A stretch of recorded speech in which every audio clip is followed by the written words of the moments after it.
Hi friends, ಎಲ್ರಿಗೂ ನಮಸ್ಕಾರ. Welcome back to coffee ನಾಡು ಅಡುಗೆ. ಇವತ್ತಿನ ರೆಸಿಪಿಯಲ್ಲಿ ಗರಿಗರಿಯಾದ ರಾಗಿ ದೋಸೆ ಮಾಡ್ತಾ ಇದ್ದೀನಿ. ಯಾವುದೇ ರೀತಿಯ ಉದ್ದಿನ ಬೇಳೆ, ಸೋಡಾ, ಈನೋ ಬಳಸದೆ ಆರೋಗ್ಯಕರವಾದ ಬ್ರೇಕ್ಫಾಸ್ಟ್ ರೆಸಿಪಿನ ತೋರಿಸ್ತಾ ಇದ್ದೀನಿ.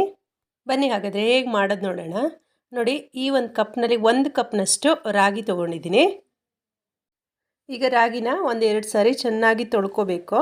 ಮೊದಲೇ ಇದರಲ್ಲಿರುವಂತಹ ಕಲ್ಲನ್ನೆಲ್ಲ ನೀಟಾಗಿ ತೆಕ್ಕೊಂಡಿರ್ಬೇಕಾಗತ್ತೆ. 1-2 ಸಾರಿ ನೀಟಾಗಿ ವಾಶ್ ಮಾಡ್ಕೊಂಡಿದ್ದೀನಿ. ಇದ್ರ ಜೊತೆಗೆ ಕಡಲೆಕಾಳು ಹಾಕ್ಕೊಳ್ತಾ ಇದ್ದೀನಿ. ನೋಡಿ, 1 ಕಪ್ ರಾಗಿಗೆ 1/4 ಕಪ್ನಷ್ಟು ಕಡಲೆಕಾಳನ್ನ ಸೇರಿಸ್ಕೊಳ್ತಾ ಇದ್ದೀನಿ. ಈಗ ಎರಡನ್ನೂ ಕೂಡ ಚೆನ್ನಾಗಿ ಮಿಕ್ಸ್ ಮಾಡಿ ಇಡೋಣ.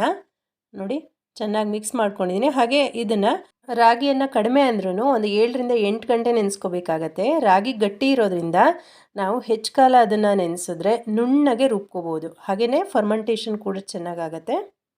ನೋಡಿ, 8 ಗಂಟೆ ನಾನು ರಾಗಿ ನೆನೆಸಿದ್ದೀನಿ. ಕಡಲೆಕಾಳೆಲ್ಲ ಉಬ್ಬಿದೆ, ರಾಗಿ ಕೂಡ ಚೆನ್ನಾಗಿ ನೆಂದಿದೆ. ಈಗ ಇದನ್ನು ಒಂದು ಮಿಕ್ಸರ್ ಜಾರ್ಗೆ ಹಾಕ್ಕೊಂಡು ನುಣ್ಣಗೆ ರುಬ್ಕೊಳ್ಳೋಣ. ಜಾಸ್ತಿ ನೀರು ಹಾಕ್ಕೊಳ್ಳೋದು ಬೇಡ. 1/4 ಕಪ್ನಷ್ಟು ನೀರು ಸೇರಿಸ್ಕೊಂಡು ಮೊದಲಿಗೆ ಚೆನ್ನಾಗಿ ರುಬ್ಕೊಳ್ಳೋಣ. ಆನಂತರ ಬೇಕಾದರೆ ಸ್ವಲ್ಪ ಸ್ವಲ್ಪ ನೀರು ಸೇರಿಸ್ಕೊಂಡು ರುಬ್ಕೋಬೇಕಾಗತ್ತೆ.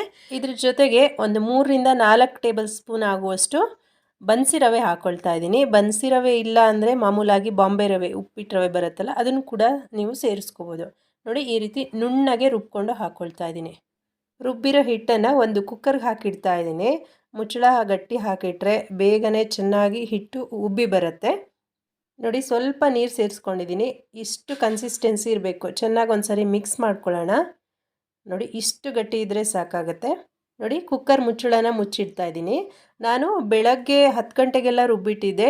ಇದು ರಾತ್ರಿಗೆಲ್ಲ ನೋಡಿ ಎಷ್ಟು ಬೇಗ ಹಿಟ್ಟು ಬೆಳೆದ್ಬಿಟ್ಟಿದೆ. ಫರ್ಮೆಂಟೇಷನು ಚೆನ್ನಾಗಿ ಆಗಿದೆ. ನೋಡ್ತಾ ಇದ್ದೀರಲ್ಲ, ಅಕ್ಕಿಗಿಂತ ರಾಗಿ ಬೇಗನೆ ಫರ್ಮೆಂಟೇಷನ್ ಆಗುತ್ತೆ. ಹಾಗೆ ರುಚಿಗೆ ತಕ್ಕಷ್ಟು ಉಪ್ಪು ಸೇರಿಸ್ಕೊಳ್ತಾ ಇದ್ದೀನಿ. ನೋಡಿ, ಇದಕ್ಕೆ ಯಾವುದೇ ರೀತಿಯ ಸೋಡಾ ಆಗಲಿ, ಈನೋ ಆಗಲಿ ಅಥವಾ ಉದ್ದಿನಬೇಳೆ ಏನೂ ಕೂಡ ಹಾಕಿಲ್ಲ.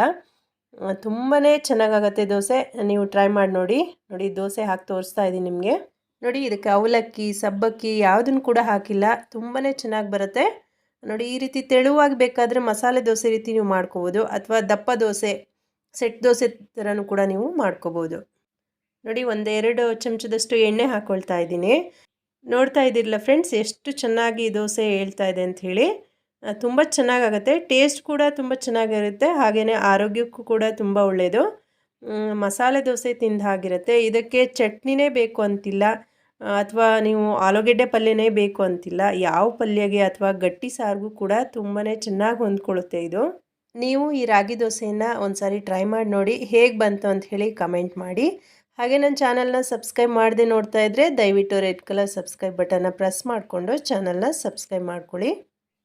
ವಿಡಿಯೋ ಇಷ್ಟ ಆದರೆ ಒಂದು ಲೈಕ್ ಮಾಡಿ. ಹಾಗೆ ಮತ್ತೊಂದು ಹೊಸ ವಿಡಿಯೋದೊಂದಿಗೆ ಭೇಟಿಯಾಗೋಣ. ವಿಡಿಯೋ ನೋಡಿದ್ದಕ್ಕಾಗಿ ಧನ್ಯವಾದಗಳು.